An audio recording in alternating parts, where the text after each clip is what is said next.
Kaya mo pa ba, Jana? Tanong ni Argely habang nasa gitna kami ng kasiyahan. Isang birthday party ang lugar kung nasaan kami ngayon, kung saan punong-puno ang lugar ng mga taong wala na sa ulirat. Kanina pa naman kasi nagsimula ang kasiyahan at ngayon kalat na ang amoy ng alak sa paligid. Oo naman, wag mo na akong alalahanin. Kaya ko naman ang sarili ko. Malakas ang boses ko dahil masyadong maingay ang mga tao. Baka hindi ako marinig ni Argely. Pero ganoon na lang nang biglang umikot ang paningin ko at makaramdam na parang kinakalikot ang aking sikmura. Oh, ano nang nangyayari sa'yo? Sigaw namang tanong ni Argely. Nang bigla akong tumakbo palayo para pumunta ng banyo. Nagmamadali akong pumunta ng banyo sa puntong may mga nabunggo akong mga tao. Pero wala akong pakialam dahil talagang nasusuka na ako. Pagkarating ko sa banyo, agad akong sumuka. Halos manghina pa ako kaya pasuray-suray akong naglakad. Mukha namang hindi ko na kaya at nais nang magpahinga ng katawan ko. Napagdesisyonan ko namang maghagilap ng mga kwarto kung saan ako ay makakapagpahinga. Hanggang sa makapasok ako sa isang hindi nakalock na kwarto. Dumiretso naman ako sa kama. Pero ganoon na lang ang panlalaki ng aking mga mata nang makita ko ang isang poging lalaking mahimbing na natutulog sa kama. Isang kapilyuhan naman ang biglang pumasok sa isipan ko dahil sa tama ng alak. Tinabihan ko ang lalaking mahimbing ang tulog sa higaan at sinimulang halikan. Sino ka? Gulat nitong tanong nang bigla itong magising. Hindi ako tumugon sa kanyang tanong. Muli kong inilapat ang aking labi sa kanyang mapupula at malambot na labi. Akala ko naman ay itutulak niya ako palayo sa kanya. Ngunit nagkamali ako. Mas lalong lumapit at nag-init ang halikan naming dalawa. Para namang kung anong libido ang dumadaloy sa aking katawan dahil buhay na buhay ang dugo ko. Kaya't mas lalo akong nag-init at mas lalo ring sumigaw ang pangangailangan ng aking katawan. Hinayaan ko ang lalaking kasama ko ngayon na haplusin ang bawat parte ng aking katawan hanggang sa pareho naming maabot ang kasukdulan ng kaligayahan na nagbigay sa amin ng kakaibang aliw at saya. Hingal na hingal kaming bumagsak sa higaan at sabay na nakatulog dahil sa pagod. Para naman akong sumakay ng extreme rides sa Enchanted Kingdom dahil sa sobrang hilong nararamdaman ko. Sobrang sakit din ng ulo ko na halos gusto nang bumaliktad ng aking sikmura nang magising ako dahil sa cellphone kong kanina pa nag-iingay. Sino ba kasi itong tumatawag? Iritang sambit ko sa sarili at kinakapa ang cellphone ko sa higaan habang nakapikit. Hello? Ang aga-aga, ano ba yon? Storbo ka sa... Nasaan kang babae ka? Umuwi ka na rin ngayon! Sigaw ni Mama sa kabilang linya ng tawag. Para naman akong nabuhusan ng malamig na tubig sa muka nang marinig ko ang malakas na sigaw ni Mama sa tawag. Bigla namang parang nagkakarera ang tibok ng puso ko dahil sa sobrang kaba na nararamdaman. Hindi nga pala ako nakapagpaalam na aalis ako. Kahit kasi 26 years old na ako, ay wala pa rin talaga akong kalayaan na gawin kung ano ang gusto ko. Akma naman sana akong tatayo nang mas lalong nanlamig ang aking buong katawan dahil sa kamay na biglang pumalibot sa aking bewang dahilan para mas lalong manlaki ang aking mga mata. Agad na nagsibalikan ang aking mga ala-ala kagabi sa aking isipan. Hindi ko akalain na ibibigay ko ang aking katawan sa lalaking katabi ko ngayon. Pinagmasdan ko pa ang maamong mukha ng lalaki. Ano ba, Jana? Saka mo na lang ulit pagnasahan yung lalaking yan. Unahin mo muna yung nanay mo. Nagmamadali kong saad sa sarili at maingat na umalis sa tabi ng lalaking mahimbing ang tulog. Oh, goodness! Ang sakit! Napangiwi naman ako nang sa aking pagtayo ay parang napunit naman ang pagitan ng aking mga hita. Pero mabilis ko rin namang ininda ang sakit dahil mas inaalala ko si Mama na alam kong umuusok na sa galit dahil hindi ako nagpaalam na umalis kagabi. Hinagilap ko pa kung saan nakalagay ang mga damit kong nakakalat. Teka, nasa na yung underwear ko? Tanong ko sa aking sarili nang hindi makita ang underwear. Brief lang naman kasi ang nakikita kong nasa lapag, kaya't wala na akong magawa kundi ang suotin ito. Underwear ko na lang ang suotin ng lalaking ito mamaya. Hindi naman malalaman ng mga taong panty ang kanyang suot. Iniwan ko naman basta ang lalaki dahil mahimbing pa itong natutulog. Lakad-takbo naman ang ginawa ko habang nagmamadaling umuwi. Sinubukan ko pang hindi mahalata na hindi masakit ang pagitan ng mga hita ko. Ma, sorry kung tumayo ka at sumunod ka sa akin. Kanina ka pa namin hinihintay. May pag-uusapan kasi tayo. Muling putol ni Mama sa mga sasabihin ko. Lumuhod pa ako sa kanyang harapan para magpaliwanag. Hindi naman nawala ang kaba sa aking dibdib, bagkus ay mas lalo pang nadagdagan ang kaba ko dahil sa mga sinabi ni Mama. Ano bang pag-uusapan? Tinalikuran naman ako ni Mama at nagsimulang maglakad. Tumayo ako at mabilis na sinundan si Mama na nakayuko at punong-puno ng kaba ang dibdib. Nakarating naman kami sa office ni Papa sa loob ng bahay. Pagpasok namin ni Mama ay halos mabingi ako sa sobrang katahimikan ng kwarto. Pakiramdam ko ay maiiyak na ako anumang oras dahil sa kaba. Mabuti naman at nandito ka na, Jana. Saan ka ba nanggaling kagabi? At lumabas ka nang walang paalam?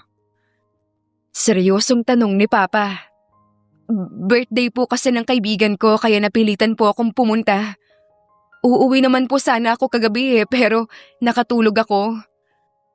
Paliwanag ko na may halong kasinungalingan. Maupo ka. May importante lang akong sasabihin sa iyo. Nangunot naman ang noo ko nang magsalita si Papa. Naupo ako sa bakanting upuan sa harapan ng lamesa ni Papa, habang sa harapan ko naman ay si Mama. Alam naming mabibigla ka sa sasabihin namin ng mama mo sa iyo. Pero kailangan mong sundin ang sasabihin namin sa ngalan ng ating reputasyon. Kailangan mong pakasalan si Mr. Alagad, Jana. Kulang na lang ay malaglag ang pangako sa sahig dahil sa pagkabigla. Hindi ko magawang iproseso ang mga sinabi ni Papa. Ano? Ayoko nga! No! I'm not going to marry that old man! Sigaw ko habang naghahalumpasay sa aking kinauupuan. Kailangan mo, Jana! Kung ayaw mo maghirap ang buong pamilya natin! Galit namang sigaw ni Mama, kaya bigla akong napatahimik sa aking kinauupuan. Kinagat ko ang aking labi, dahilan para magdugo ito. Hindi ko maiwasan ang magtagis ang bagang. Kailangan mo nang mag-ayos, Jana. Ihanda mo ng iyong sarili dahil sa susunod na linggo, gaganapin na mismo ang iyong kasal. Makakalabas ka na. Ulang kaemo-emosyong deklara ni Papa, kaya halos gumuho ang buo kong pagkatao.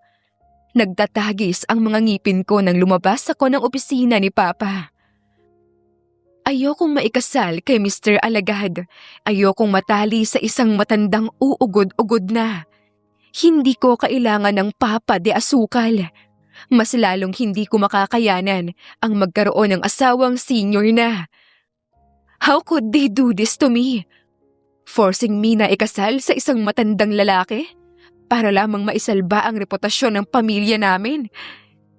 Kilala ko si Mr. Alagad, isang 78 years old na matanda, ang isa sa mga kaibigan ng pamilya namin. Matagal nang walang asawa si Mr. Alagad dahil namatay ito dahil sa isang aksidente. Kung tutuusin ay may mga apo na nga si Mr. Alagad na halos mas matanda pa sa akin. Paano ko naman pakakasalan ang matandang iyon? At bakit sa dinami-dami ay si Mr. Alagad pa? Pero kahit anong gawin ko naman ay wala na akong magagawa pa kundi ang sundin kung ano ang gusto ng mga magulang ko. Huwag mong ipapahiya ang pangalan ng pamilya natin, Jana. Huwag na huwag ka rin gagawa ng kung anong ikakapahamak at magbibigay ng kahihiyan sa atin.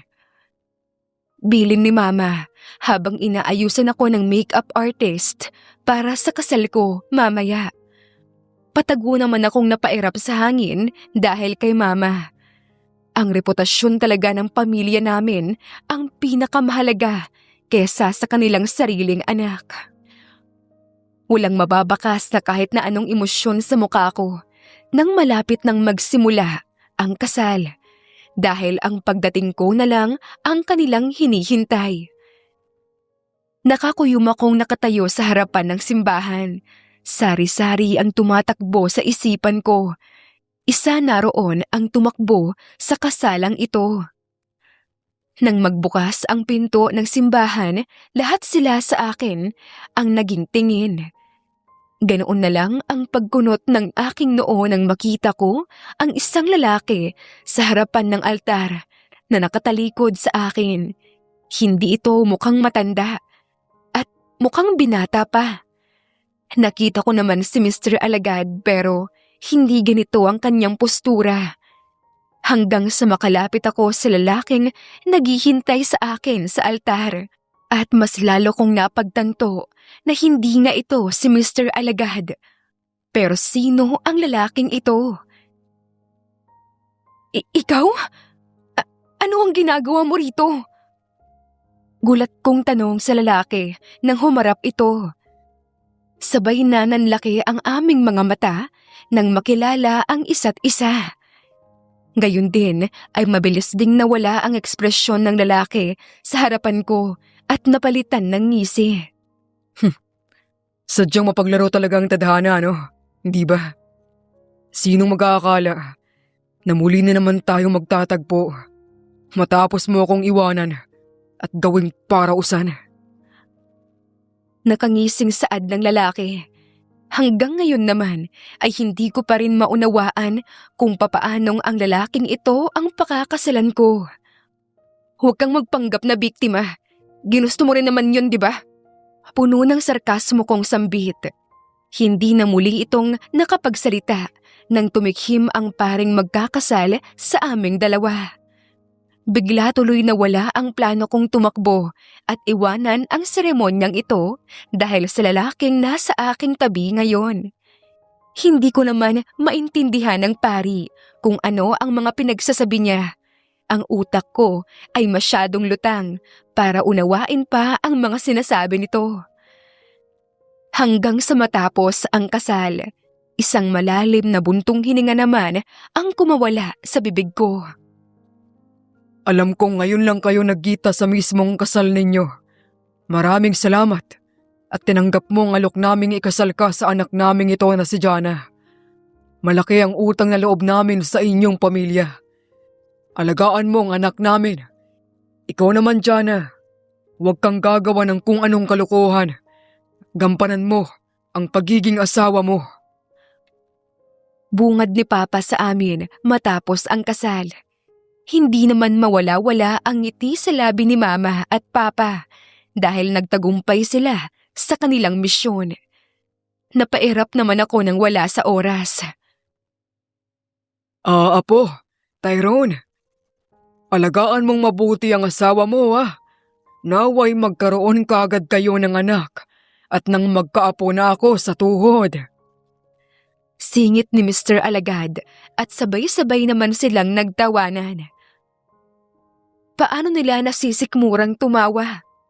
Ngayon ay malinaw na sa akin kung sino ang lalaking ito. Tyrone Alagad, ang apo ni Mr. Alagad. Ilang apo sa tuhod ho ba ang gusto ninyo, Lo? Pagak naman akong natawa sa tinanong ni Tyrone sa kanyang lolo.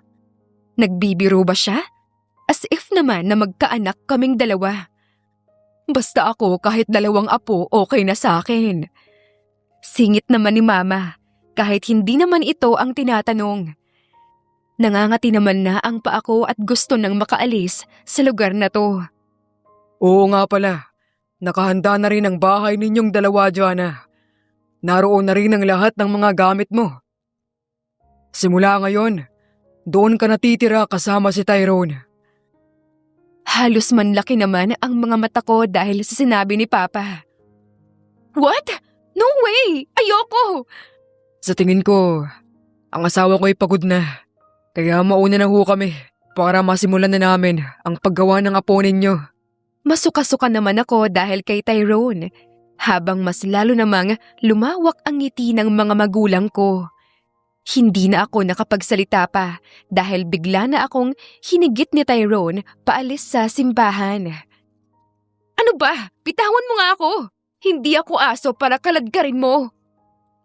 Galit kong sigaw habang nagpupumiglas. Pero parang bingi ang lalaking ito dahil hindi man lang ako pinapansin at patuloy akong hinihila. Sakay na. Kung ayaw mong ako pa mismo ang bumuhat sa'yo papasok sa loob ng sasakyan. Ngayon ay wala nang mababakas na kahit na anong emosyon sa mukha ni Tyrone. Magkasalubong naman ang 2 kilay at nagtatagis ang bagang. Saan mo ako dadalhin, ha? Hindi ako sasama sa'yo. Akma na sana akong aalis nang may mabilis na mga braso ang biglang pumulupot sa aking bewang at binuhat ako papasok sa loob ng sasakyan. Wala naman akong magawa dahil malakas si Tyrone kesa sa akin. Ayokong sirain ang pangako ko kay Lolo. Kaya sumakay ka na lang sa nangyayari. I don't even like this setup. Hindi naman ako nakaimik nang sumakay na si Tyrone sa loob ng sasakyan. At sa ayaw at sa gusto mo, kailangan nating magsama sa iisang bahay. Kung hindi lang nagmakaawa sa akin si Lolo, ay hindi ako papayag na pakasalan ka. Pakiramdam ko naman ay bigla akong nainsulto sa mga binitawang salita ni Tyrone. Para naman kasing nadagdagan ang inis na nararamdaman ko. Ayoko din namang ikasal sa lalaking katulad mo, no?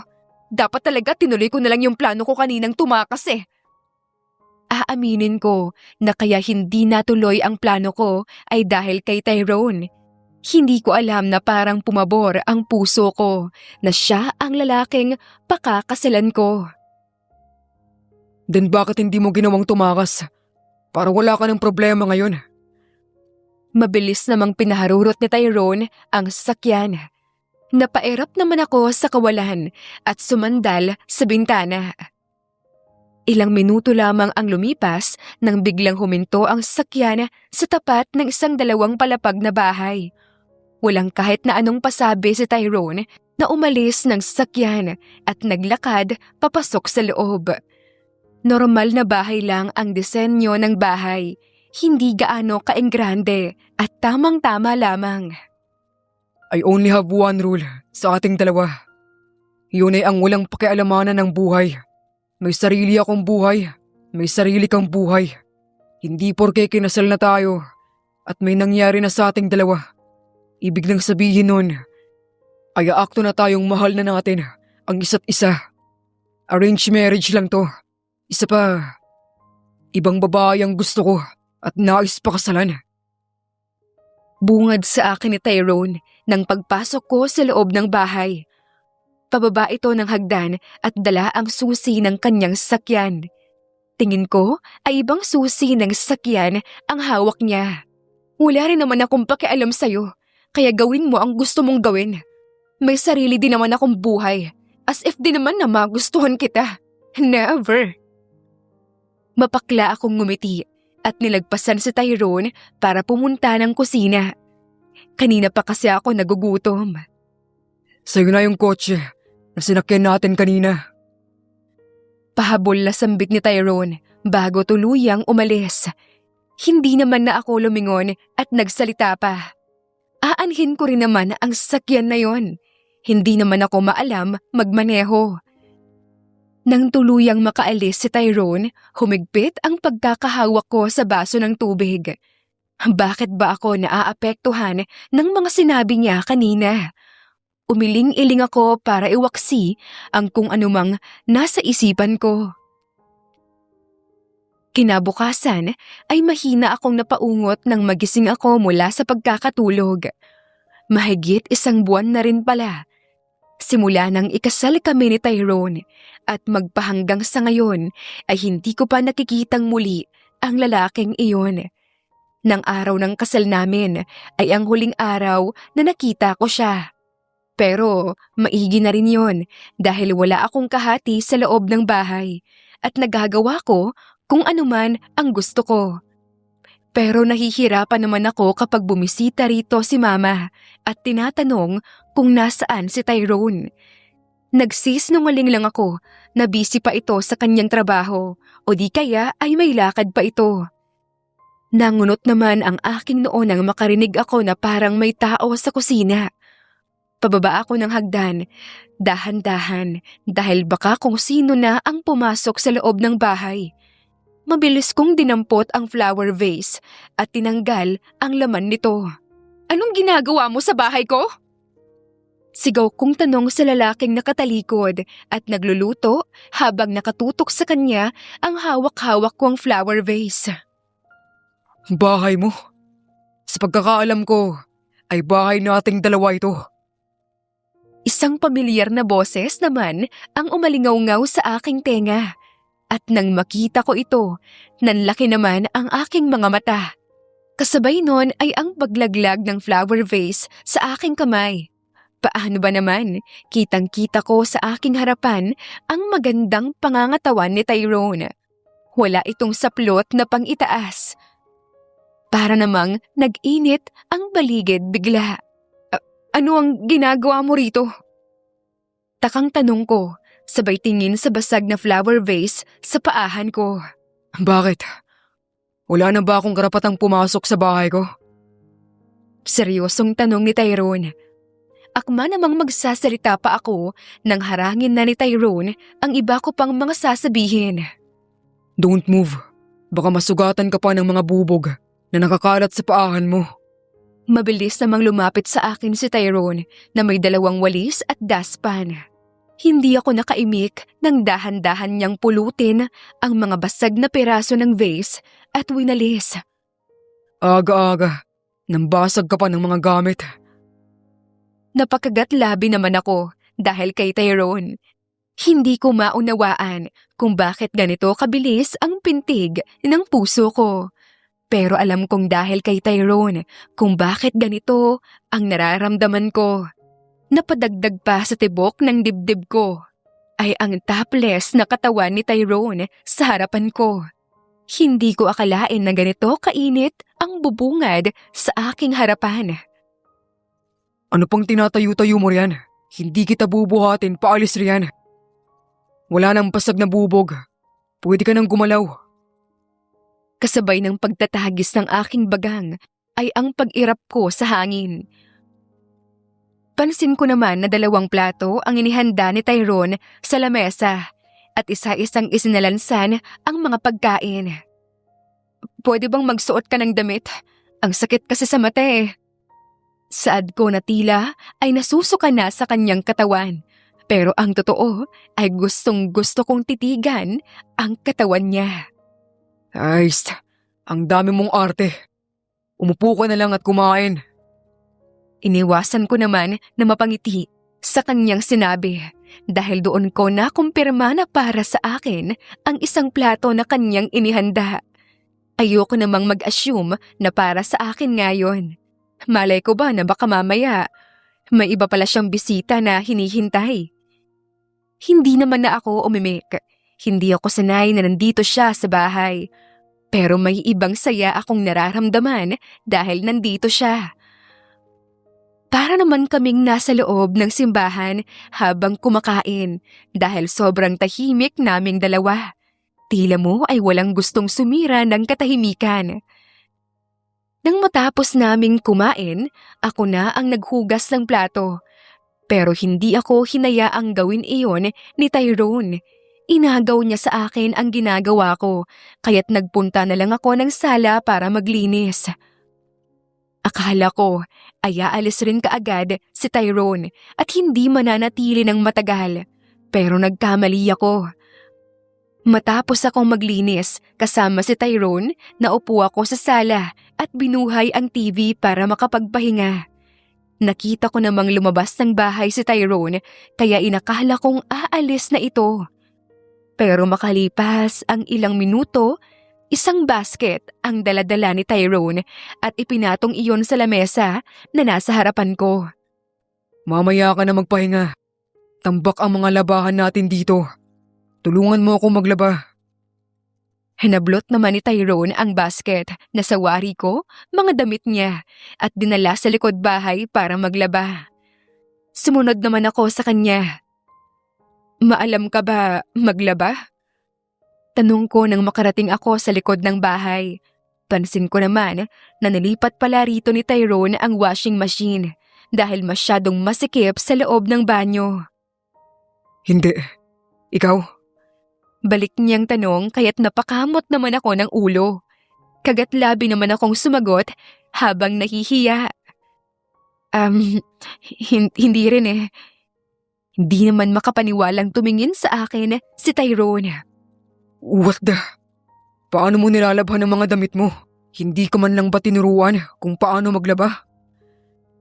Nagsalubong naman ang 2 kilay ni Tyrone, kaya't nagsalubong na rin ang 2 kong kilay. May laundry shop naman kasi sa may kanto, kaya doon ako nagpapalaundry. Sa kasimula pagkabata, si Aling Neri na ang naglalaban ng mga damit namin sa bahay. Eh bakit ikaw?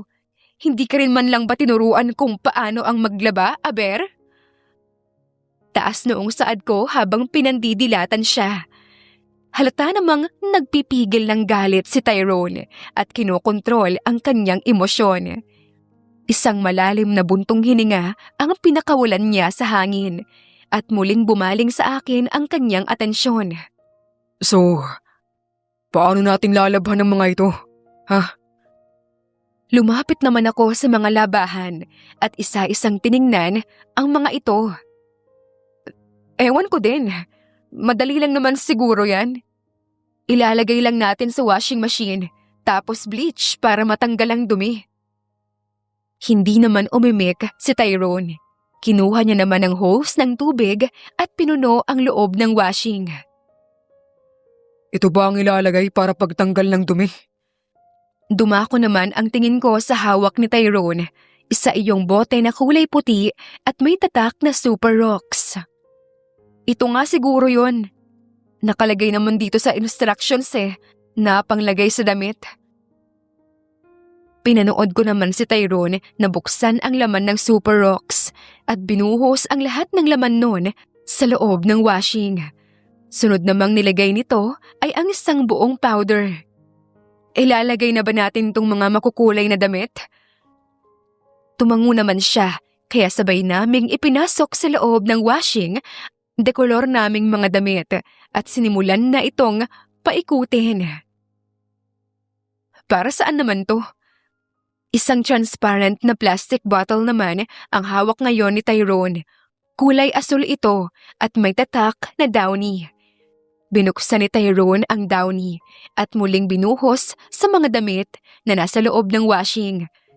Tahimik lang kaming nakaupo ni Tyrone habang naghihintay na matapos ang aming labahan.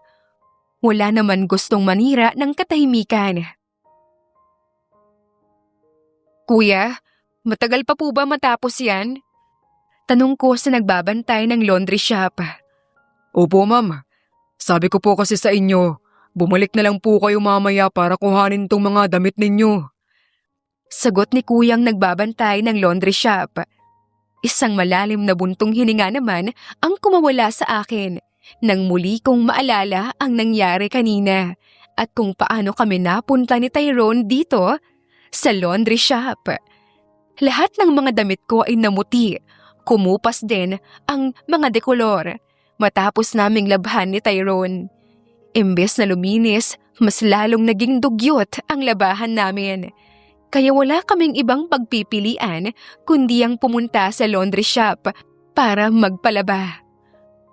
Buong maghapon ay magkasama kami ni Tyrone. Akala kong aalis na ito ng gabi pero hindi ko akalain na sa unang pagkakataon, sa bahay siya natulog. Bagamat hindi sa aking tabi, ngunit sa loob pa rin ng bahay.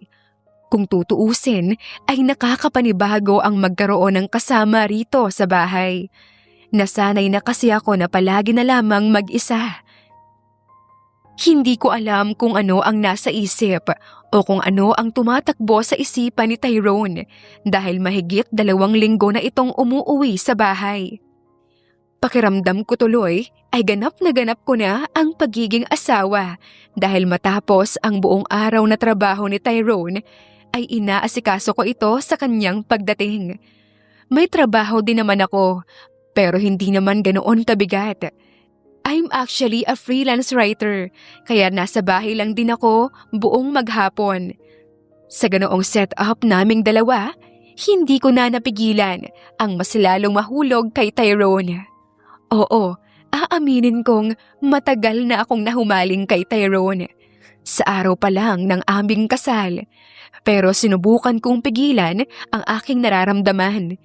Ngunit ngayon, wala na akong nagawa kundi ang sundin ang puso ko. Iba rin kasi ang mga kilos ni Tyrone na mas lalong nagpalapit ng aking nararamdaman. Magayos ka. May pupuntahan tayo. Halos mabuhay naman ang dugo ko nang biglang sumulpot sa aking harapan si Tyrone. Kalalabas ko pa lang ng banyo nang bumungad sa aking harapan ito. Saan naman tayo pupunta? Kunot noong tanong ko habang ang isang kilay ay nakataas. Wala na tayong stock sa bahay. Kailangan na nating mag-grocery. Kaya dalian mo. Mabilis akong tinalikuran ni Tyrone at naglakad palabas ng kwarto. Humikab pa ako bago kumilos at nagpalit ng presentableng damit. Matapos mag-ayos, agad din naman akong lumabas ng kwarto at naglakad pababa ng hagdan. Naabutan ko namang nakatayo lang si Tyrone sa tabi ng pinto habang naghihintay sa akin. Nang mapansin niyang parating na ako, ay mabilis siyang lumingon sa gawi ko. Hindi man lang niya ako hinintay at lumabas na ng bahay kaagad. Nakasunod naman ako sa kanya at sumakay na rin ng sasakyan. Mukha namang nakahanda na talaga si Tyrone mamili ng mga grocery dahil meron na itong inilabas na listahan. Una naming pinuntahan ay ang linya ng mga gamit sa banyo. Ako ang nauuna sa paglalakad habang si Tyrone naman ang nagtutulak ng cart naming dalawa. Ako na rin ang may hawak ng listahan, kaya ako ang namimili ng mga bibilihin naming dalawa. Kakaibang saya naman ang nararamdaman ng puso ko dahil magkasama kaming dalawa ni Tyrone ngayon na namimili ng mga grocery para sa bahay namin. May mga iba ka pa bang bibilihin? Tanong ko sa kanya habang muling binabasa ang nasa listahan. Tinitingnan kung may mga hindi pa kami nabili. Nangunot naman ang noo ko dahil ilang minuto na ang nakalipas. Wala pa rin akong tugon na natatanggap mula kay Tyrone. Nang ibaling ko naman ang tingin ko sa kanya, nagtatagis ang bagang nito at nakatingin sa kung saan. Ganoon na lang ang pangungunot ng noo ko nang makita kung saan nakatingin si Tyrone. Sa isang babaeng may blonde na buhok, matangkad at mala-Amerikana ang kutis ng balat, habang may kasama naman itong lalaki. Hindi ko alam pero biglang kumirot ang dibdib ko dahil sa nasasaksihan. Hindi ko kilala ang babae pero pakiramdam ko ay may kung anong namamagitan sa pagitan nito at ni Tyrone. Tapos ka na bang mamili? Bumalik naman ako sa aking ulirat nang magsalita si Tyrone, dahilan para makuha niya ang atensyon ko. Oo. May bibilihin ka pa ba? Pilit ko namang itinatago ang kakaibang kirot sa aking dibdib. Buisit. Ako dapat yun. Ako dapat yung kasama niya ngayon. Galit na itinulak ni Tyrone ang cart namin, dahilan para tumama ito sa akin. Pero parang wala namang pakialam si Tyrone doon dahil ang kanyang buong atensyon ay nakatuon sa babaeng mukhang hindi lang pangkaraniwan kay Tyrone. Mas lalong kumirot ang puso ko nang iwanan ako ni Tyrone at lumapit sa babaeng kanina pa nito tinitingnan. Hindi ko alam kung anong pinag-uusapan nilang dalawa, pero nangingilid na ang luha sa aking mga mata. Muli naman tuloy bumalik sa aking alaala ang sinabi noon sa akin ni Tyrone matapos ang kasal namin na may ibang babae siyang mahal. Ngayon ay alam ko na kung sino ang babaeng tinutukoy niya na babae noon. Hindi na ako lumingon pa para tingnan kung ano ang nangyari kay Tyrone. Mabilis ko nang itinulak ang cart patungo sa cashier dahil baka hindi ko na mapigilan ang mga luha ko na pumatak. Pero habang nagbabayad ng mga pinamili, mas lalong nanikip ang dibdib ko nang marinig ko ang boses ng isang pamilyar na lalaki. Please, Eliza. Pag-usapan naman natin to. Mahal na mahal kita. Hindi ko kayang mawala ka sa buhay ko. Dinig kong sambit ni Tyrone. Hindi ko magawa-gawang humarap sa kanila dahil talagang nangingilid na ang luha ko. Mahal? Talaga lang ba, Tyrone? Kung talagang mahal mo ko, bakit mo nagawang magpakasal sa ibang babae? Mahal din naman kita, Tyrone. Mahal na mahal. Pero ang sakit eh. Ang sakit na hindi ako yung babaeng pinakasalan mo. Para naman akong nakikinig ng radio drama dahil sa palitan ng mga salita ni Tyrone at Eliza. Ikaw ang gusto kong pakasalan, Eliza. Talagang hindi ko lang kayang suwayin ang utos ni Lolo. Alam mo yan. Hindi ko mahal ang babaeng yun. Ikaw lang ang mahal ko, Eliza. Arranged marriage lang ang nangyari sa amin. I can file an annulment paper para sa'yo. Hindi ko naman napigilan ang mga luha kong pumatak. Nakonsensya naman ako dahil pakiramdam ko, ako pa ang naging hadlang sa pagmamahalan nilang dalawa. Pakiramdam ko ay sinira ko ang kanilang relasyon. Pero wala nang mas ikakasakit pa na marinig ko mula kay Tyrone ang katagang hindi ko mahal ang babaeng iyon. Para namang piniga at pinunit ng pira-piraso ang puso ko. Bigla namang natahimik ang paligid, kaya't doon ko na nagawang lumingon. Ang tangi ko lang nakita ay hinahabol ni Tyrone si Eliza habang tumatakbo ito palayo. Matapos bayaran ang mga pinamili namin kanina, binuhat ko ang lahat ng mga ito at nag-book ng taxi para makauwi. Pero mula grocery store hanggang bahay ay nanlalabo ang mata ko dahil sa walang tigil na pagpatak ng aking mga luha. Buong maghapon akong nakakulong sa loob ng kwarto habang dinaramdam ang sakit. Akala ko ay kahit papano ay may nabubuo na sa aming dalawa ni Tyrone. Pero nagkamali ako. Maling-mali. Ginamit lang niya pala ako. 8:00 na ng gabi nang bumangon ako mula sa higaan at pupunta sana ako ng kusina nang bigla namang bumukas ang pinto ng kwarto ko at iniluwa niyon si Tyrone kaya halos manlaki ang aking mga mata. Lasing na lasing ito at halatang wala na sa ulirat. Ano ba? Lumayo ka nga sa akin. Amoy alak ka. Pagtatabuyan ko sa kanya. Pero nadala ako ng bigat ni Tyrone kaya pareho kaming bumagsak sa kama. Muli naman sana ako magsasalita nang bigla akong sakmalin ni Tyrone ng mapupusok na halik. Hindi ko naman magawang itulak si Tyrone palayo dahil gusto ng katawan ko ang ginagawa nito. Kahit lasang-lasa ko na ang alak sa kanyang bibig. Sa ikalawang pagkakataon, muli ko na namang ipinaubaya kay Tyrone ang katawan ko. Inangkin niya ako ng gabing iyon. At sa pagkakataon na ito, ay siya naman ang nang-iwan at hindi ako. Dahil sa pagmulat ng aking mga mata, wala nang Tyrone sa aking tabi. Bigla namang bumalik ang lahat sa dati.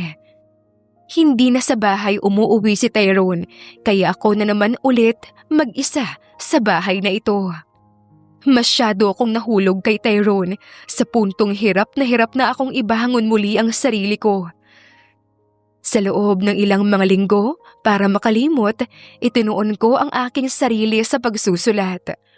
Maganda ang araw ngayon, kaya't daladala ko ang laptop na nagpunta sa isa sa pinakamalaking coffee shop para naman magkaroon ako ng bago at preskong kapaligiran. Pero ganoon na lang ang pagsisisi ko na nagpunta pa ako sa coffee shop na ito dahil nahagip ng aking mga mata si Tyrone kasama ang babaeng mahal nito, si Alyssa. Hindi ko na lang sana ito papansinin pero hindi ako makapag-focus. Hi, beautiful. Pwede ba akong makiupo? Isang lalaki naman ang nakatayo sa aking harapan na may hawak na kape. Malawak ang mga ngiti na para bang walang problemang iniisip. Go ahead. Ikaw yung babaeng kasama ni Tyrone noong nakaraan sa grocery store, hindi ba? Nagsalubong naman ang dalawa kong kilay dahil sa sinabi nito. Anyway, ako nga pala si Paolo. Yung kasama naman ni Alyssa nung nakaraan. Yung pinagsilosa ni Tyrone. Kasi kasama ko si Alyssa. Mahina namang tumawa si Paolo sa harapan ko habang ako ay hindi naman makaimik. Mahal mo na kahit hindi mo sabihin. Ibinubunyag naman ng mga mata mo na nasasaktan ka. Normal lang naman na masaktan kung talagang mahal mo yung tao.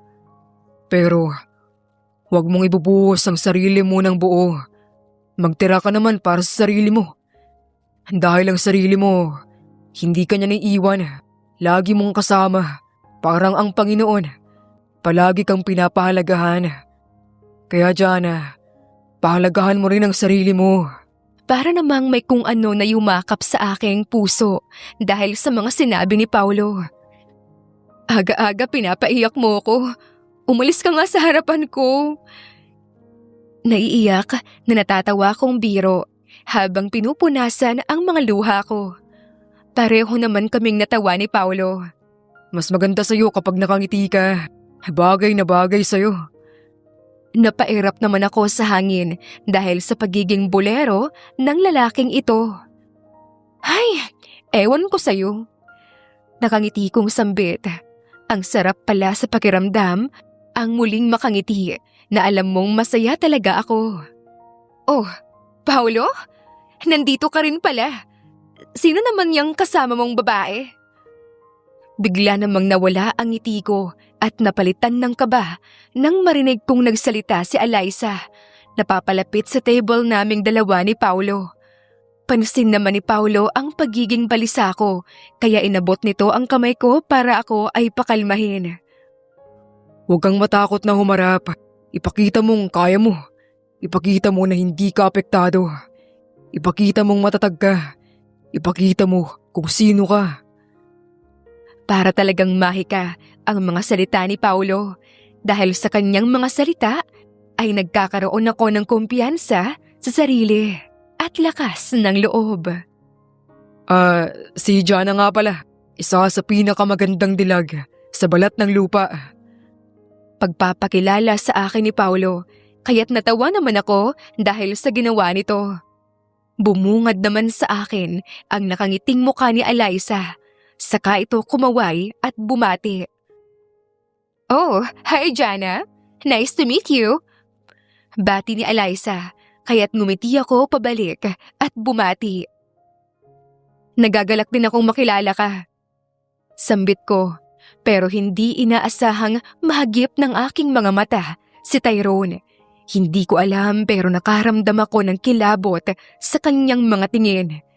Ang mga mata niya na tila nanlilisik habang nagtatagis ang bagang. Pero hindi ko na ito pinansin at binigyan ng atensyon. Anyway, gusto niyo bang sumama sa amin ni Tyrone na manood sa sinihan? Paanyaya ni Eliza. Tatanggi na sana ako nang bigla akong maunahan ni Paulo na sumagot. Sure kaming dalawa ni Jana, hindi ba? Bumaling naman ang tingin ni Paulo sa akin. Akma namang muling sasagot ako nang si Tyrone naman ang pumutol sa aking mga sasabihin. Marami pa pala akong dapat asikasuhin sa trabaho. Irisked na lang natin ang panonood ng sine. Kailangan ko na palang bumalik sa trabaho. Para namang tutang umamo ang mukha ni Eliza dahil sa sinabi ni Tyrone. Pero nangako ka na manunood tayo ng sine ngayon. Mahahalata naman ang pagkadismaya sa boses ni Eliza, habang si Paulo naman ay parang baliw na nakatingin sa akin.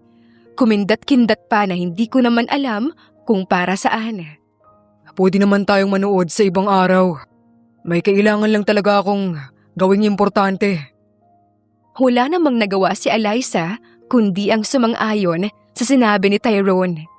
Nagpaalam na ang dalawa at umalis na sa aming harapan. Tumayo na rin naman na ako para iligpit ang mga gamit ko para umuwi. Uuwi ka na. Gusto mo ihatid na kita? Pagpresenta naman ni Paulo. Sure, ayoko mag-commute pauwi. Wala akong dalang sasakyan. Hindi kasi ako maalam mag-drive. Natatawa ko namang tugon. Kinuha naman ni Paulo ang mga gamit ko at siya ang nagdala hanggang sa makarating kami sa kanyang sasakyan. Gusto mo bang pumasok muna sa loob? Paanyaya ko naman kay Paulo na pumasok sa loob ng bahay namin nang makarating na kami sa bahay. Umiling-iling naman si Paulo bago nagsalita. Next time na lang. Gusto ko pang mabuhay ng matagal eh. Natatawang saad ni Paulo kaya't nakitawa na rin ako dahil hindi ko na-gets kung anong konekta ng kanyang sinabi. Bungaba naman na ako ng kotse matapos kong magpasalamat kay Paulo. Hinintay ko munang makaalis si Paulo bago ako tuluyang pumasok sa loob. Anong namamagitan sa inyong dalawa ni Paulo? Halos mapatalon naman ako nang biglang bumungad si Tyrone pagpasok ko sa loob ng bahay. Nakaupo ito sa may sofa at matiim na nakatingin sa akin ng tuwid. Nagtatagis din ang kanyang bagang. Mabilis na nagbago ang aura sa loob ng bahay dahil sa presensyang dala ni Tyrone. Anong ginagawa mo rito? Akala ko ba may mahalaga kang gagawin sa trabaho mo? Tanong ko na hindi sumasagot sa kanyang tanong. Huwag mong ibahin ang usapan, Jana. Anong namamagitan sa inyo ng lalaking yon? Bigla namang nanginig ang tuhod ko dahil sa takot kay Tyrone. Pero hinarap ko ito ng buong tapang at ngumisi sa kanyang harapan. Pakialam mo naman, mukhang may nakakalimutan ka atang usapan natin na walang pakialamanan ng buhay ng may buhay. Kaya wala kang pakialam kung ano ang meron sa amin ni Paulo. Paninindigan ko na puno ng tapang, pero para namang ruler ang tapang ko na mabilis na bumaliko nang biglang tumayo si Tyrone at mabilis na lumapit sa akin habang nagtatahagis ang bagang. Lumayo ka sa lalaking yun, Jana. Kung ayaw mo. Kung ayaw mong ano? Ikaw ang lumayo sa akin, Tyrone. Kung ayaw mo. Isang mainit na labi naman ang mabilis na lumapat sa aking labi, dahilan para hindi ko matuloy ang mga sasabihin ko. Kung ang kanina namang madilim na aura ang bumabalot sa paligid, ngayon naman ay punong-puno ng pagnanasa sa isa't isa ang namamagitan sa aming dalawa ni Tyrone. Muli akong nagising na isang bisig ang nakapalibot sa aking bewang, habang isang mainit na hininga naman ang tumatama sa aking batok. Nalilito na ako. Ano ba talaga ang namamagitan sa aming dalawa ni Tyrone? Anong ibig sabihin ng kanyang mga aksyon? Mas lalo niyang pinapalabo ang lahat. Imbis na maging masaya dahil heto, Katabi ko si Tyrone na natutulog matapos naming magsalo sa isang mainit na romansa. Pero butil ng luha ang kumakawala sa aking mga mata. Pinipigilan ko naman na humikbi dahil ayokong marinig ni Tyrone ang mga hikbi ko. Isang mainit na kape naman para sa isang malamig na umaga. Nagulat naman ako nang biglang lumitaw si Paolo sa harapan ko. Nandito ako ngayon sa coffee shop katulad ng nakaugalian. Pumupunta lang naman ako dito upang magsulat. Kakaiba talaga ang dalang dulot ng mga ngiti ni Paolo. Nakakahawa at punong-puno ng positibong emosyon. Salamat, nag-abala ka pa. Ngumiti naman ako pabalik nang abutin ko mula sa kanyang mga kamay ang mainit na kape. Kumusta naman kayo ni Tyrone? Parang bula namang nawala ang ngiti ko sa mga labi dahil sa naging tanong niya. Ano bang ina-expect mong sagot ko? Anyway, bakit mo alam? I mean, paano mo nalamang kasal kami ni Tyrone? And how come na hindi alam ni Eliza ang babaeng kinasal kay Tyrone? Mahigit ilang linggo nang tumatakbo sa isipan ko ang katanungang iyan, kaya't patuloy akong binabagabag. Pinsan ko si Tyrone at buong pamilya o angkan lang namin ang nakakaalam na kinasal kayo ni Tyrone. Nalaman lang naman ni Eliza na kasal si Tyrone. Kaya walang sikreto ang hindi nabubunyag, di ba? Napatango-tango naman ako kay Paolo. Pero paano kung malaman ni Eliza ang tungkol sa akin na ako pala ang babaeng ikinasal kay Tyrone? Si Eliza, gaano siya kahalaga sa buhay ni Tyrone? Nagdadalawang isip ko namang tanong. Hindi naman ako makatingin kay Paolo habang nakakagat sa labi. Si Eliza ay parang diamante para kay Tyrone. Isang bagay na may mataas at malaking halaga. Noon pa mang mga bata kami ay magkasama na silang dalawa. Sa mahigit 2 dekada nilang magkasama, parang buhay na nila ang isa't isa. Kumirot naman ang dibdib ko dahil sa sinabi ni Paolo. Pero minsan, kahit gaano pa kahalaga ang isang bagay, maaari ring mawala ang halaga nito, lalo na kung mas makakakita ka pa ng mas mahalaga. Tulad na lamang ng kapeng ito. Para sa akin, ang kapeng ito ang pinakamahalaga dahil noon pa man, ito na palagi ang iniinom ko. Pero doon ko napagtanto na mas mahalaga pala ang kapeng ito. Maaaring mawala lang yung halaga ng isang bagay at mapunta sa iba. Makahulog ang sambit ni Paolo, kaya't nangunot na lang ang noo ko. Ang dami mo talagang alam, ano? Ininom mo pa yung kape ko. Napaerap naman ako sa hangin, kaya't natawa na lang si Paolo sa inasta ko. Mukhang may malalagot sa ating dalawa.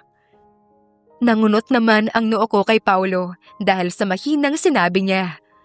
Akmang magsasalita pa sana ako nang biglang isang kamay ang mahigpit na pumulupot sa aking palapulsuhan at hindi la ako patayo.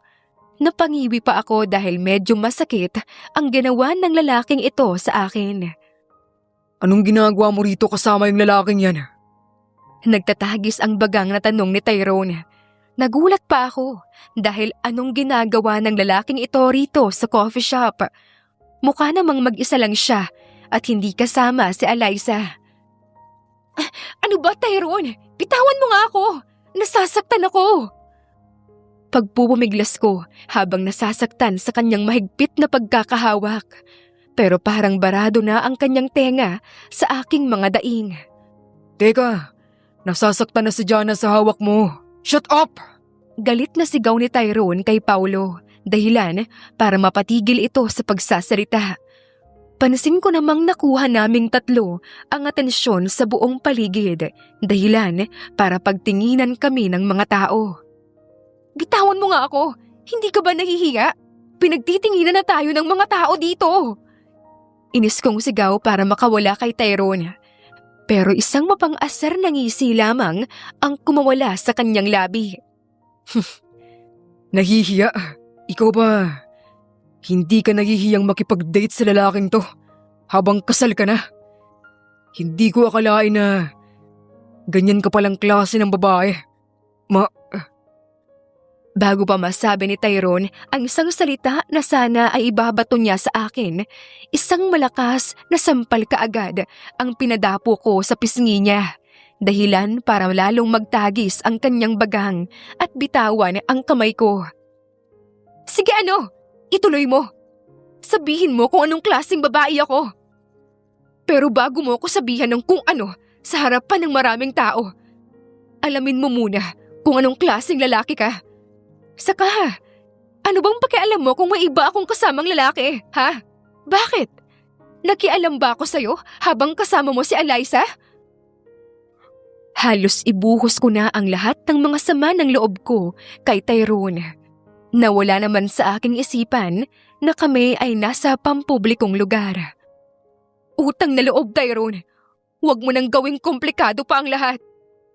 Gulong-gulo na yung utak ko sa mga nangyayari. Ayoko na. Pagod na rin akong umasa at mag-assume na mahal mo rin ako.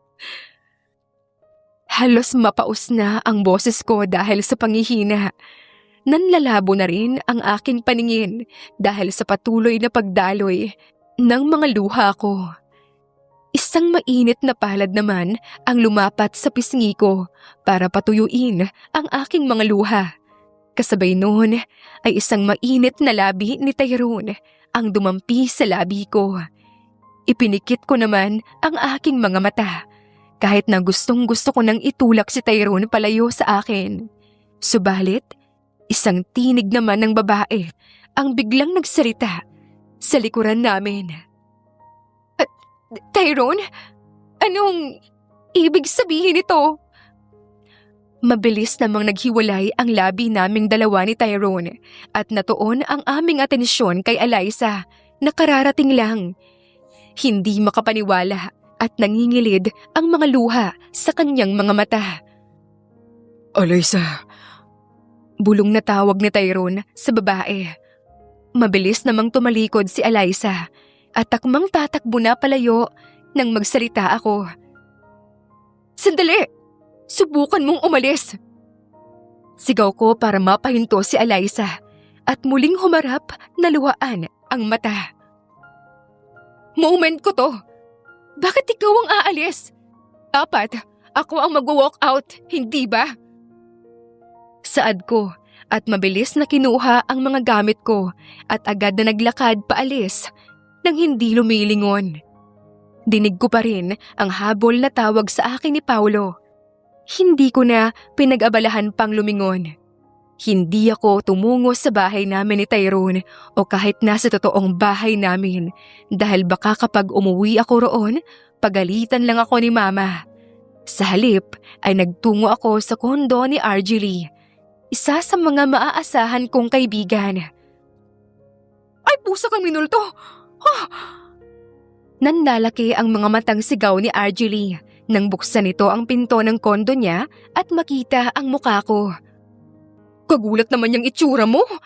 Teka, anong nangyari sa'yo at bakit namumulay ang mga mata mo? Pumasok ka na nga muna dito. Para naman akong zombing naglalakad papasok sa loob ng kondo ni Argely. Naupo ako sa may sofa habang kumukuha naman ng maiinom si Argely sa kusina.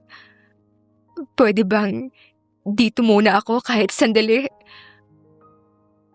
Paghingi ko sa kanya ng pabor, ayoko munang makita si Tyrone. Gusto ko munang makapag-isip-isip. Oo naman, kahit nga dito ka pa tumira kapag gusto mo. Pero ano ba talaga kasi nangyari? Mapakla naman akong napangiti at isa-isang inilahad kay Argely ang mga nangyari. Lumipas ang isang linggo, hindi pa rin ako nagpaparamdam kay Tyrone.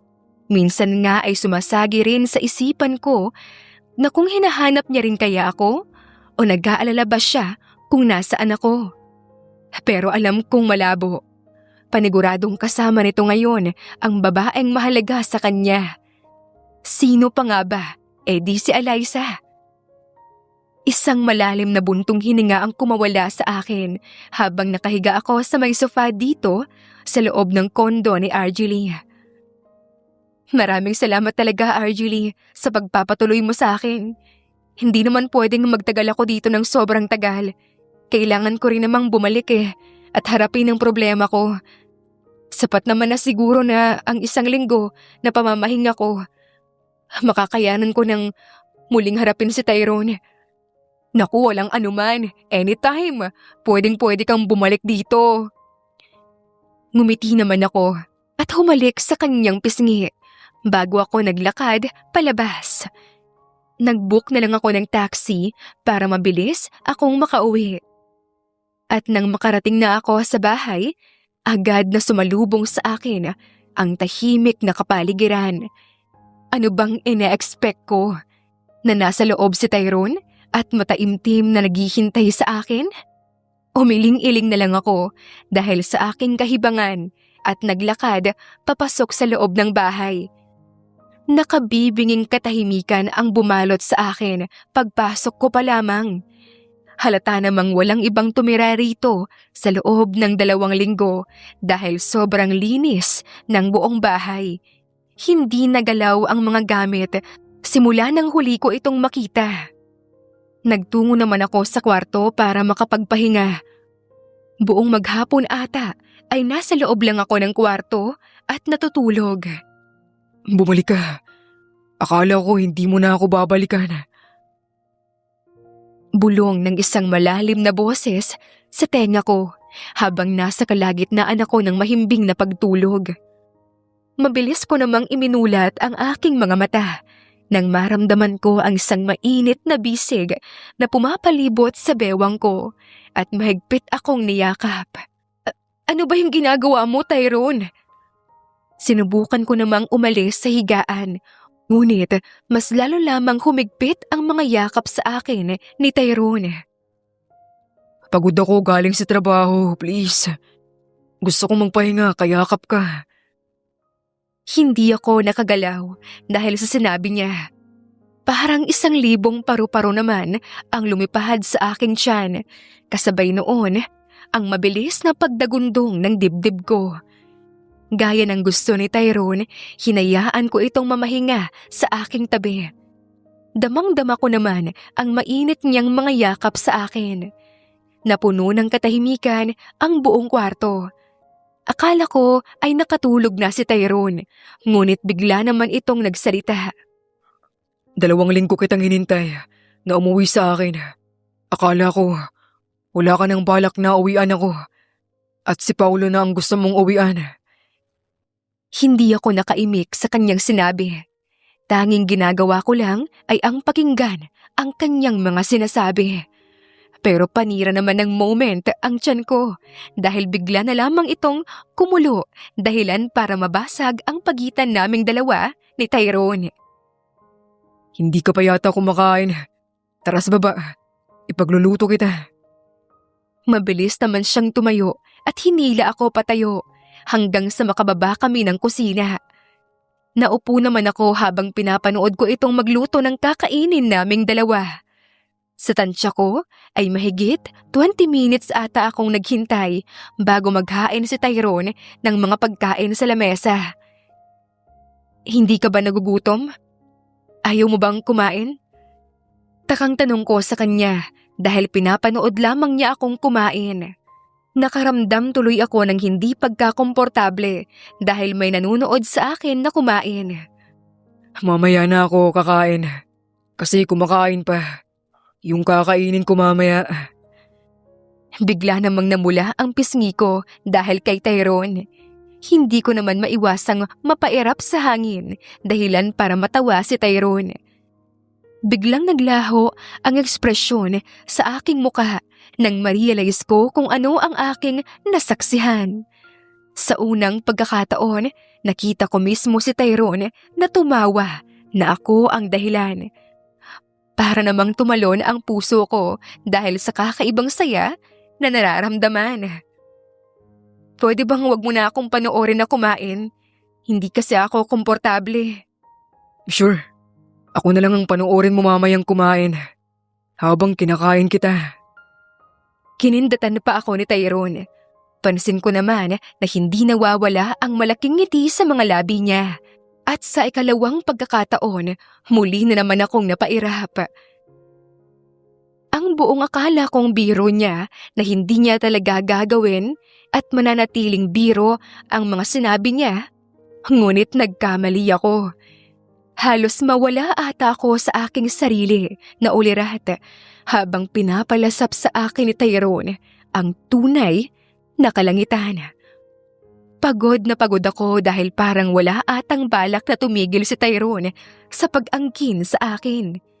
Ilang beses na naming narating ang rurok ng kaligayahan.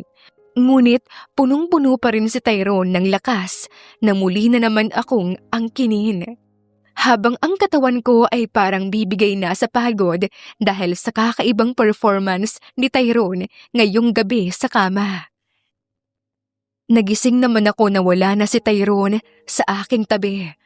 Malamig na rin ang parting hinigaan niya. Ibig sabihin ay kanina pa siya wala sa kanyang kinahihigaan. Siguro ay maaga itong umalis. Ano pa ba ang inaasahan ko? Ang manatili siya sa aking tabi? Hanggang sa ako ay magising? Umiling-iling naman ako bago bumangon at naghilamos sa loob ng banyo. Matapos kong mag-ayos ng aking sarili, agad akong nagtungo sa kusina. Pero bakit parang may parte sa akin na nag-expect na nasa kusina si Tyrone habang nagluluto ng umagahan namin? Ngunit naabutan ko naman ang isang note sa ref na nagsasabing initin ko na lamang ang pagkain sa loob ng ref para masarap kainin. Galing pa ito kay Tyrone. Nakaramdam naman ako ng kaunting saya sa puso ko dahil sa isiping ipinagluto ako ni Tyrone bago ito tuluyang umalis at pumasok sa kanyang trabaho. Kinuha ko ang mga iniluto niya sa loob ng ref at ininit ito gamit ang microwave. Matapos ko itong initin, inihanda ko na ang mga pagkain sa lamesa at naupo. Pero akmang susubo pa lamang ako ng pagkain nang biglang pumalibot sa akin ang mabahong amoy ng kinakain ko. Mabilis namang umikot ang sikmura ko dahilan para agad akong tumungo sa lababo para magsuka. Para naman akong nanlalambot dahil halos maubos ang lahat ng laman ng tiyan ko. Hindi ko naman maipaliwanag ang nararamdaman ko ngayon. Bigla din akong nahilo.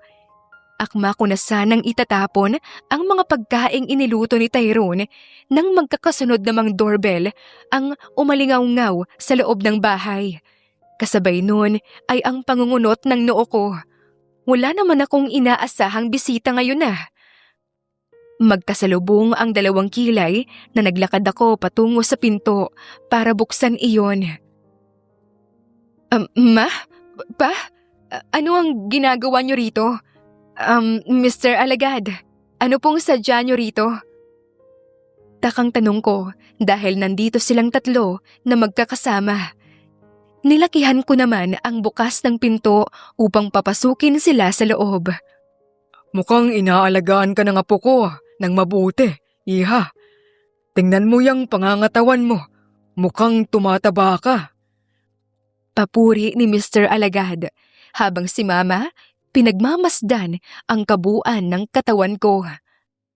Anong ginagawa niyo rito, Ma? Pa? Dahil wala naman silang ibang pasabi na pupunta pala sila dito sa bahay, ay naitanong ko yon. Masama bang bisitahin namin ang anak namin? Nais ka lang naman naming kamustahin, kayo ni Tyrone, kung maayos ba ang nagiging takbo ng pagiging mag-asawa ninyo. Sagot ni Mama, kaya't napakagat na lang ako ng labi. Ano ho ba ang nais ninyong inumin? Ipaghahanda ko po kayo. Pag-iiba ko sa usapan dahil baka mamaya interviewin ako ng mga ito tungkol sa aming dalawa ni Tyrone. Hindi ko alam kung anong isasagot ko sa kanila, lalo na at wala rito si Tyrone upang tulungan ako. Kape na lang sa akin, iha. Tumango naman ako kay Mr. Alagad na nakaupo sa may sofa. Habang nag-hand gesture na lamang sina Mama at Papa, na kape na lang din ang sa kanila. Kaagad naman akong nagtungo sa kusina para magtimpla ng kape.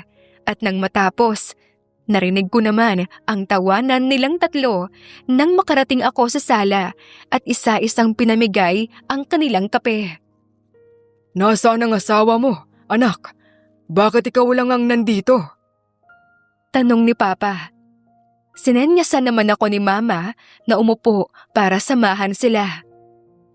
Busy pa si Tyrone sa trabaho pa. Tugon ko habang labis-labis ang kabang nararamdaman.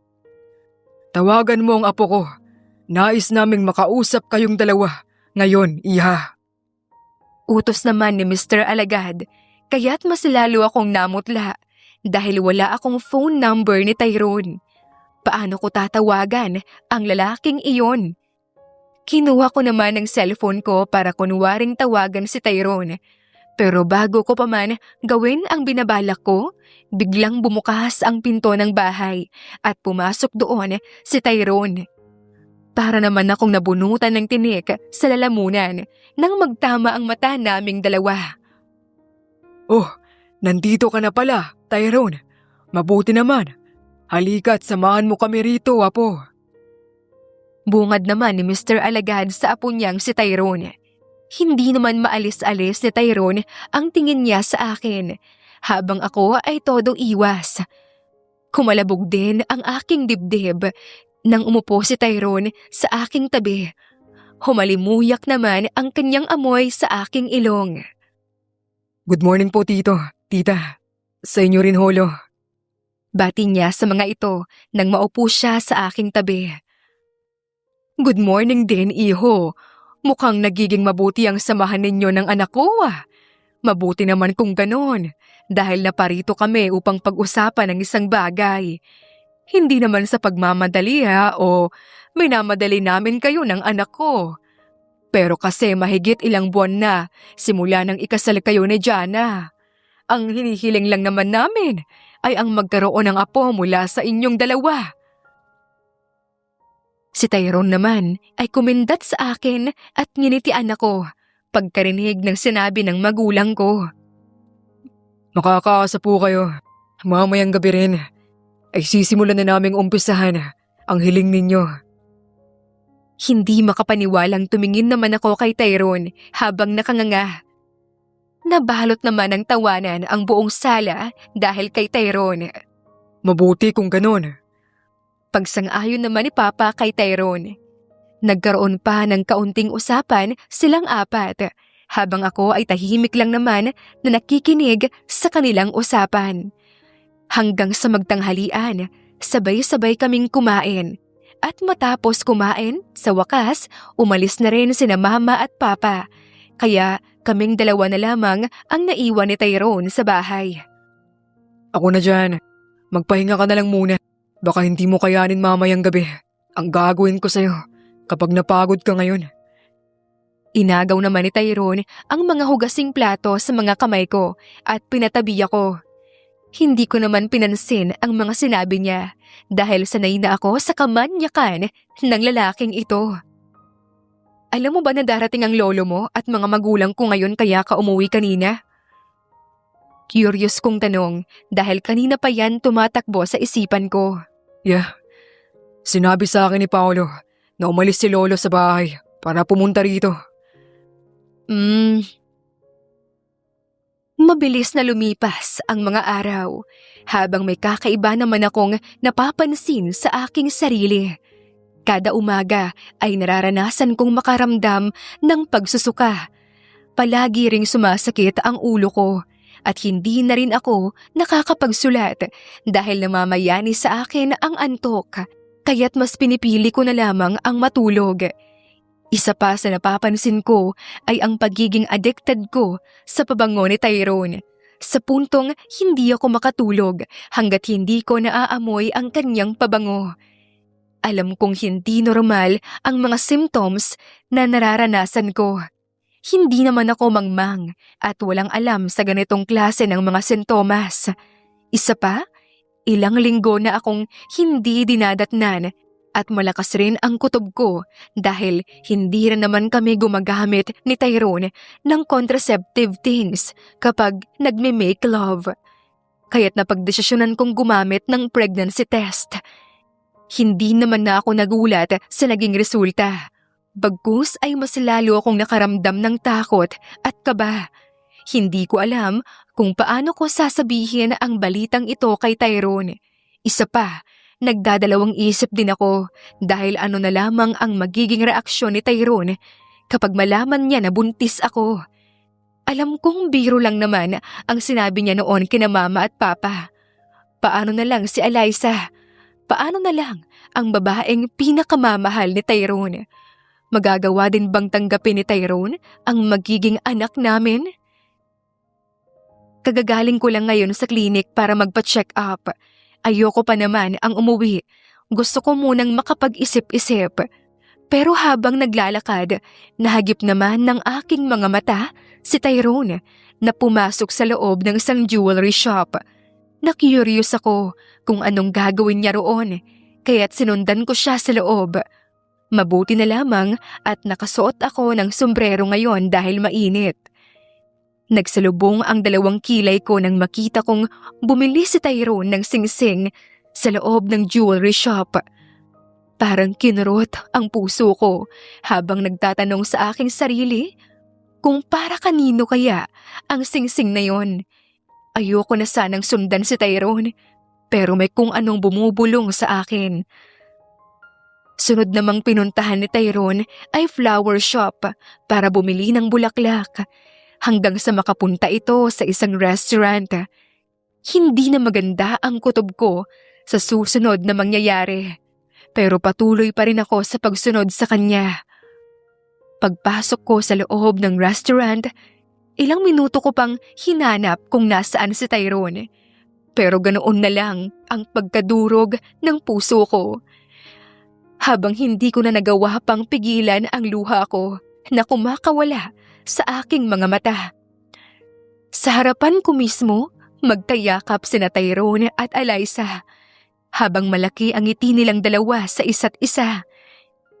Hindi ko na nagawa pang makita sila, kaya't mabilis akong umalis at nagpara ng taxi para umuwi. Pagdating ko naman sa bahay, ibinuhos ko ang lahat ng sakit. Ang tanga mo! Kasi bakit ka pa kasi umasang mahal ka rin niya? Natatawang tanong ko sa sarili habang parang baliw na umiiyak.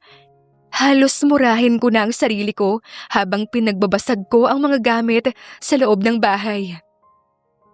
Wala namang dahilan na para manatili pa ako dito, di ba? Pagod kong tanong sa kawalan. Habol ang hininga. Nagtungo ako sa kwarto para mag-impake ng mga gamit ko at handa nang umalis. Jana, anong nangyari? Anong ginagawa mo? Bakit ka nag-iimpake? Bakit ang kalat ng bahay? Magkakasunod na tanong ni Tyrone nang bigla na lang itong sumulpot. Pinunasan ko ang mga luha ko at binuhat ang aking maleta. Lalampasan ko na sana siya nang hawakan niya ang kamay ko para pigilan ako. Saan ka pupunta? Iiwanan mo ba ako? Bakit? Ano bang nagawa ko sa'yo para iwanan mo ako? Mas lalong gumuho ang mga luha ko sa pisngi dahil damang-dama ko ang sakit sa boses ni Tyrone. Utang na loob, Tyrone! Pagod na ako! Huwag mo naman akong gawing tanga! Hayaan mo na akong umalis! Masaya ka naman na, hindi ba? Masaya ka naman na kasama si Eliza, di ba? Congrats sa inyo! Mukhang may bago ka na namang pakakasalan. Mapakala at pilit akong ngumiti sa kanya habang nagraragasa ang luha ko. Ano? Anong pinagsasabi mong masaya ako? Saan? Sa piling ni Eliza? Humaplos naman ang dalawang kamay ni Tyrone sa magkabilang pisngi ko at sinubukang tuyuin ang mga luha ko. Oo, aaminin ko. Naging masaya ako sa piling ni Eliza. Pero noon yun, Jana. Hindi na ngayon kasi ikaw. Ikaw na ang nagpapasaya sa akin ngayon. Sa'yo na ako masaya. Ikaw na ang gusto kong makasama. Ikaw na ang laman ng puso ko, Jana. Ikaw at ikaw lang hanggang huli. Ang tanging magiging laman ng puso ko. Kaya please, huwag mo akong iwan. Parang isang mainit na yakap ang yumakap sa aking puso nang lumuhod si Tyrone sa harapan ko para magmakaawa habang umiiyak. Pero nakita ko kayo kanina ni Eliza na magkayakap. Nag-propose ka na sa kanya, hindi ba? Bumili ka ng singsing at bulaklak. Mabilis na tinuyo naman ni Tyrone ang kanyang luha at tumingin sa aking mga mata. Kaya ba iiwan mo ako? Dahil sa nakita mo? Hindi ako nag-propose kay Eliza. Nagkita kami kasi aalis na siya ng Pinas. Babalik na siya ng Canada. Kaya sa huling pagkakataon, niyakap niya ako. At alam niya na rin na ikaw ang pinakasalan ko. Ang pumalit sa kanyang posisyon, Jana. Napakagatlabi naman ako bigla dahil sa kanyang sinabi. Kung itatanong mo naman kung para kanino ang bulaklak at singsing na binili ko, para kanino pa ba yun?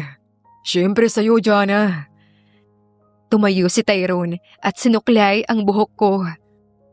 Sorry kung ibang kahulugan ang naisip mo kanina. Pero itong nararamdaman ko para sa'yo ngayon, isa lang ang meaning nito. Mahal kita, Jana. Parang sasabog naman ang puso ko dahil sa kanyang sinabi. Pakiramdam ko ay parang nag-isa ang kaluluwa naming dalawa at nabuhay ang pagmamahalan sa pagitan namin ni Tyrone. Matagal na kitang mahal, Tyrone. Alam ko. Tugon niya sabay halik sa aking labi, pero mabilis ko rin naman siyang itinulak palayo. Maglinis muna tayo ng bahay. Sorry nagkalat pa ako. Mahina namang natawa si Tyrone, kaya't mahina ko rin siyang tinapik sa kanyang braso at mabilis na umirap sa hangin. Sabay kaming bumaba ni Tyrone sa sala. Bumungad naman sa amin ang nagkalat na mga bubog sa sahig. Pero hindi roon natuon ang pansin ko, kundi sa bulaklak na nasa lamesa. Buong maghapon kaming naglinis ng bahay, o sabihin natin na buong maghapon na naglinis ng bahay si Tyrone dahil hindi naman niya ako pinakilos. Hanggang sa dumating ang hating gabi, lumapit sa akin si Tyrone sa kama habang tanging tuwalya lang ang nakatapis sa kanyang bewang. Kagagaling lang niya sa shower. Punong-puno ng pagnanasa kanyang mga mata. Idinampi niya ang kanyang labi sa akin. Gusto kong angkinin ka ngayong gabi at marinig ang boses mo na isinisigaw ang pangalan ko sa sarap. Bulong niya, kaya halos magsitayuan ang balahibo ko. Sinimulang tanggalin ni Tyrone ang saplot ko, pero mabilis kong tinabig ang kanyang kamay dahilan para mangunot ang kanyang noo. Hindi pwede, Tyrone. Hindi kita mapagbibigyan sa gusto mo ngayon o kahit sa mga susunod pang mga araw. Kailangan mo maghintay ng 1 taon before ko mapagbigyan ng gusto mo. Sambit ko na ipinagtaka niya. Anong ibig mo sabihin? Sabi ng OB kanina, limitahan ko muna ang pagdatalik dahil medyo masela ng pagbubuntis ko. Baka mapano si baby. Namilog naman ang mga mata ni Tyrone dahil sa ibinunyag ko sa kanya. Anong ibig mong sabihin? Buntis ka? Magiging tatay na ako? Hindi niya makapaniwalang tanong, kaya ngumiti ako at tumango. Hindi ko naman magawang maipaliwanag ang reaksyon ni Tyrone dahil para itong nanalo sa loto na nagsisigaw at tumalon-talon pa sa labis na saya. Sa puntong nahulog na ang tuwalyang nakatapis sa kanyang bewang, kaya kitang-kita ko pa kung papaanong tumalbog ang talong niya. Sa puntong yon, ngayon ko lang tuluyang naunawaan kung ano nga ba ang tunay na kahulugan ng mga katagang sinambit noon ni Paolo sa akin. Hindi man ako ang naunang naging mahalaga kay Tyrone, ako naman ang huling naging parte ng kanyang puso.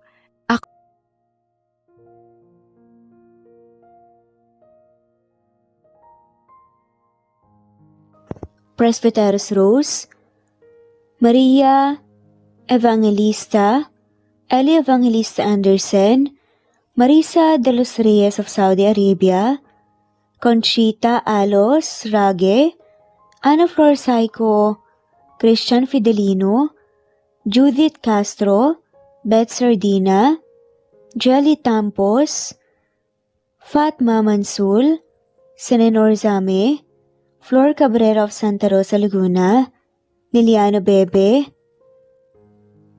Ostonalito Elvi Candontol, Ellie, Romana Gorospe, Marilyn Sasaki of Japan, Flordet, Elizabeth Tena, Rad TV of Hong Kong, Jean the Best of UK, Nizar Sams, Annie Hoson, Ellie Bitasolo, Marilyn San Jose, Imelda Fortes of Calamba City, Violeta Irgarin of Kamsur, Flordet, Jessica Vargas, Jingjing, Rosa Franca Abelian of Cebu, Wendy Goth of Japan, Teresita Schmid, Theodora Gamit, Rebecca Tezuka of Japan, Nori, Baylin, Margie Angon of Maragondon, Batang Ibunan, Marilu Gulmatiko,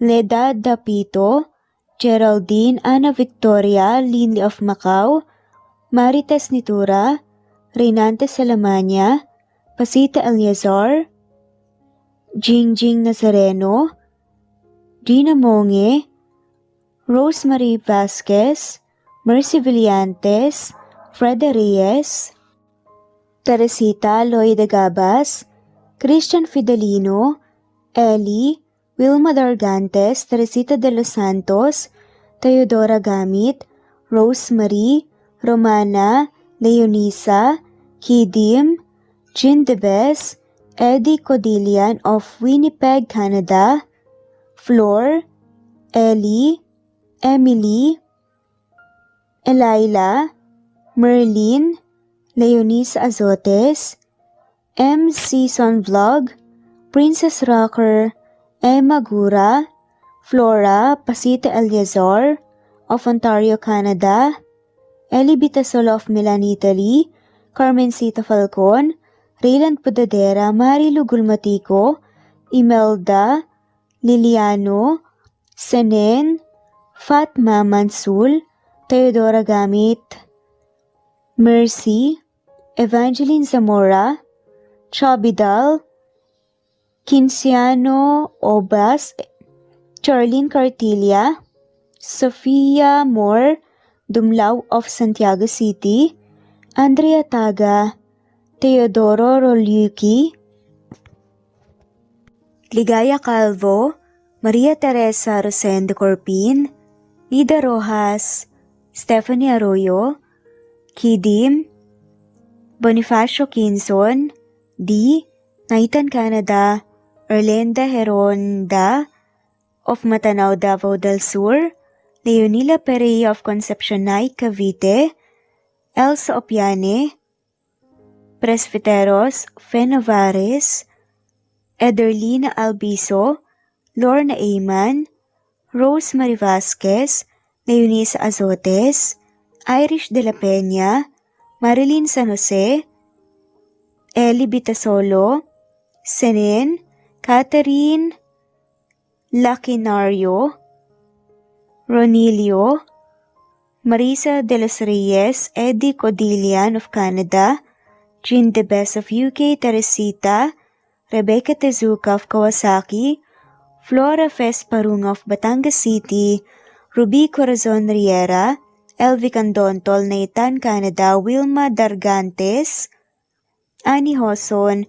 Romana, Flor, Teodora Gamit, Nizar Sams, Emily Borak, Evangeline, Yana Binyon, Kimberly Ann Kempis, Teodora Gamit, Merlilyn Carmen Calunod, Christy Cabrera, Edralina Gatyoan, Nori, Teresita Schmid, Liliano Bebe, Rosalinda Isidro, Leonora Pandakila, Mary Jean Malunes, Maria Nita Saltarin, Marlene Bosico, Pasita Eliazar, Celia Harabejo, Lovely Angel, Maria Elena Barosa, Chari Patata, Susan Melinda Gelit, Gloria Lucas of Poblacion Norte, Licab, Nueva Ecija,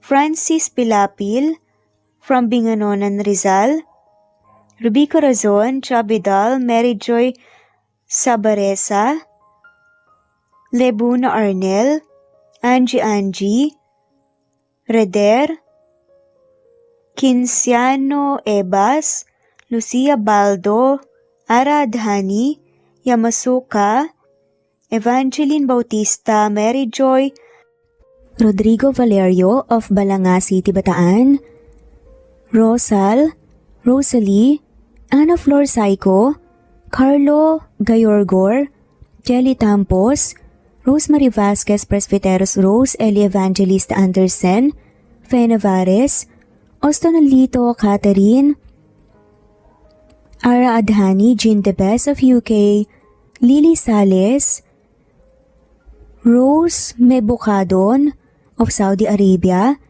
Ellie, Liliano Bebe of Italy, Lily, Loida Gabas, Ellen Cervantes of Malolo City, Bulacan, Evangeline Zamora, Jennifer Odias of Claveria Miss Oriental, Nori, Annalyn Divina Gracia, Merlilyn Linley Nora Balias of Siargao Island, Meding, Elvi Candontol, Wilma Dargantes, Helen Murillo, Ara Adhani, Carmencita Falcon, Ederlina Albiso, Florence De Leon, Rebecca Tezuka, Annie Hoson, Matea Ejes, Nancy Navarra, Teresita Schmid, Mercedita San Jose of Antipolo City, Princess Rocker, Marilu Gulmatico, Ana Victoria, Imelda Fortes of Calamba City, Jan Lulete, Batang Ibunan, Pinay, Elsa Kimura, Fatima, Ellie Ramirez of Caloocan, Liliano, Saida, Flordet, Helen Murillo, Jelly Tampos, Senen Orzame, Elaila, Leonisa Azotes of Bacolod City, Pasita Eliazar, Romana Gorospe, Flor Cabrera of Laguna, Carmencita Falcon, Ronilio, Conchita Alcos, Rosemary Vasquez, Eli Bitasolo of Milan, Italy, Marilyn San Jose, Fe Navares, Annie Hoson, Evangeline Zamora, Imelda Taay, Charlene Cartilia, Julieta Hermosura, Elvi Candontol, Teresita Schmid, Marilyn Sasaki, Christina, Jessica Vargas, Christian Fidelino, Marie Cristal Hilario, Elsa Opiane, Princess Rocker of Riyadh, KSA, Marisa de los Reyes, Merlilyn, Juliet Panlilio, Daisy Blaza, Susan of France, Mercy Villantes, Renalyn Obenza, Wilma Dargantes, Not Green Fox, Carmelita Mendoza, Marilyn Babula, Berry, Liliano Bebe, Presbyteros Rose, Medel Talon, Jane, Lani Pardillo, Marlene Kayanan, Leonisa Azotes, D. Marie Ramos, Araceli Lilio Saria, Miras Channel, Raquel Epe, Gina Tutor, Jane Hartley, Sunshine Sotalbo, Maricel Cabigon, Merlin Baroza, Gina Marayo, Merlin Rodel Obejero, Hans, Cecilia Comoda, Tahani Vlog, Merlin, Kuya Atok, Maria Merly Brogada, Marilu Kabantak, Filipina, Aileen Mercedita San Jose, Lovina Galang, Lilian Teresita de Jesus, Monina Aviles, Yula Pedrona, Romana Gorospe, Rosemary Vasquez, Marley Lazaraga, Leonisa Azotes, Jocelyn Tancinco, Estelita Mahia, Ding Lege, Marisa de los Reyes Arroyo, Leia Paul Vinar, Steve the Music, Rain, Presbyteros Rose, Ostonalito, Alex Saani, Matea Estrella, Agustina, Onaba Cogin, Jessica Vargas, Celine, Merlilyn Baroza, Annie Hoson, Elimana Lili, Mercy Villantes, Eli Evangelista Anderson, Eli Bitasolo of Italy, Ann Mariano, Fredelisa de Guzman, Carmencita Falcon, Merlin Bravo, Cecilia Ramos, Evangeline Zamora, Edralina Gatchoan, Marites Nitura, Agustina Niceto, Marian, Ann Aliflor, Lily Roda Barcial, Alma Ebdao, Minda Tandok, Flores, Melinda Sano, Thelma Mora, Juliet Panlilio, Edna, Elvie, Delia, Fenavares, Sally Lariano, London Villas, Danica Selga, Lani Pardillo, Teresita Schmid, Charlie, Nora Bell Evans, Roger, Lloyd Dasalon, Bella, Nelly Ortiz, Mary Rose Carillo Jesusa, Enday Samante, Enday Lebra, Yolanda Tejida, Honey Villasenor, Tessie, Marichan, Ann Mariano, Wilma Guzman, Gabrielio, Liu, Maria Rica Natividad, Melanie Juan, Anita Hernando, Teresita Arevalo, Raquel Magno, Carmencita Falcon, Flordet, Nat Greenfax, Luz Templo Nuevo, Teresita Schmid, Flor Cabrera, Virginia Salazar, Luz Templo Nuevo, Leia, Madeline Tagle, Wilma Villafuerte, Isaac Ablon, Menchita de Belen, Federico, Mercy Edrosolo, Fe, Adamson Machas, Quinciano Ebas, Eli Ramirez Elizabeth Gilas, Harem Ruhi, Julius Edna Romero, Charlie Angelina Samia, Emma Gadiano, Rosemary Vasquez, Lisa, Estelita Mahia, Elvi Candontol, Corazon Danke of University of Eastern Philippines University, Teresita, Neil Bacolor, Evangeline Zamora, Charlie Jane Clemente, Susan Upaga, Susan Rodrigo, Fred Deliza de Guzman, Juby Hernandez, Helen Murillo, Edarlina Fahil, Rosie, Juliet Kaday, Kuya Atok, Betty Losnong, Crescen, Susana, Tessie, Rumbawa, Lovina Galang, Aida Jurado, Emily Kinlog, Mirna Hamero, Liz Berito, Gabrielio, One Spotify, Imelda Fortes of Columbus City, Larry Malapaya, Dance, Remy's Life Official, Ellie Evangelist Anderson, at shoutout na rin po sa lahat na mawalang sawang sumusubaybay. Sa mga gusto pong magpa-shoutout, i-comment lamang po ang inyong pangalan at kung tigisan po kayo para ma-shoutout kayo sa next video. Thanks for listening. Muli ito ang Cat Amazing Stories. God bless everyone.